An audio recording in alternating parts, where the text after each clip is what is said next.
আজ গোসলের পানি গরম করে যখন গোসলখানায় নিয়ে যাচ্ছিলাম, তখন হঠাৎ কিছু একটার সঙ্গে ধাক্কা খেয়ে সেই গরম পানি থেকে কিছুটা পানি আমার হাতে পড়ে যায়।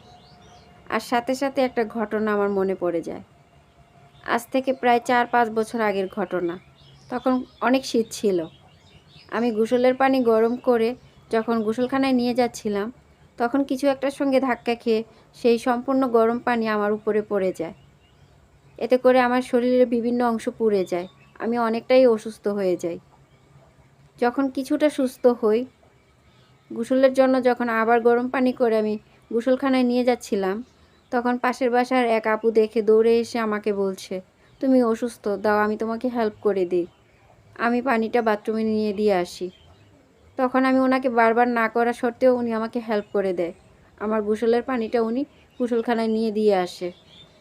এটা দেখে ওনার মেয়ে ইশারা ইঙ্গিতে ওনাকে অনেক বকাবকি করছিল, রাগারাগি করছিল। আমার আজকের এই ভিডিওটা সেই মেয়েটার জন্য।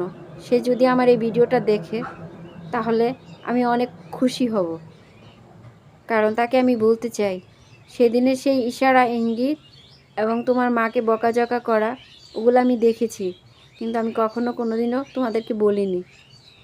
আমার এই ঘটনা এখনও মনে আছে।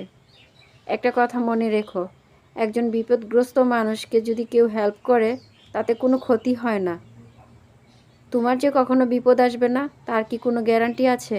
গ্যারান্টি নাই। তুমিও বিপদে পড়তে পারো। আজ তুমি কোনো বিপদগ্রস্ত মানুষকে যদি উপকার করো, তাহলে তোমার বিপদেও কোনো না কোনো মানুষ তোমাকে উপকার করবে। কাউকে কষ্ট দিও না। বিপদে পাশে থেকো মানুষের, তাহলে তোমার বিপদেও অন্য মানুষ পাশে থাকবে।